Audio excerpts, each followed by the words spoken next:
పశ్చిమ గోదావరి జిల్లా వీరవాసరం జనసేన జెడ్పీటీసీ జయప్రకాష్ పై కేసు నమోదైంది. తనని శారీరకంగా ఆర్థికంగా వాడుకొని మోసం చేశాడని భీమవరం 2 టౌన్లో మహిళ ఫిర్యాదు చేయడంతో పాటు ఇళ్లిప్పిస్తానని 10 లక్షల రూపాయలు గోల్డ్ తీసుకున్నాడని బాధితురాలు ఆరోపించింది. జనసేన జెడ్పీటీసీ గుండా జయప్రకాష్ పై అట్రాసిటీ సెక్షన్స్ కింద కేసు నమోదు చేశారు పోలీసులు.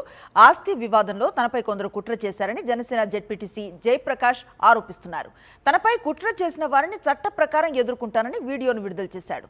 బాధితురాలను వైద్య పరీక్ష నిమిత్తం భీమవరం ఆసుపత్రికి తరలించారు పోలీసులు.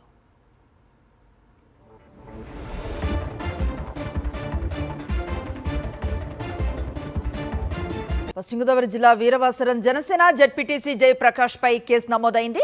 తనని శారీరకంగా ఆర్థికంగా వాడుకొని మోసం చేశాడని భీమవరం 2 టౌన్లో మహిళ ఫిర్యాదు చేయడంతో పాటు ఇళ్లిప్పిస్తానని 10 లక్షల రూపాయలు గోల్డ్ తీసుకున్నాడని బాధితురాలు ఆరోపించింది. జనసేన జెడ్పీటీసీ గుండా జయప్రకాష్ పై అట్రాసిటీ సెక్షన్స్ కింద కేసు నమోదు చేశారు పోలీసులు. ఆస్తి వివాదంలో తనపై కొందరు కుట్ర చేశారని జనసేన జెడ్పీటీసీ జయప్రకాష్ ఆరోపిస్తున్నారు. తనపై కుట్ర చేసిన వారిని చట్ట ప్రకారం ఎదుర్కొంటానని వీడియోను విడుదల చేశాడు. బాధితురాలను వైద్య పరీక్ష నిమిత్తం భీమవరం ఆసుపత్రికి తరలించారు పోలీసులు.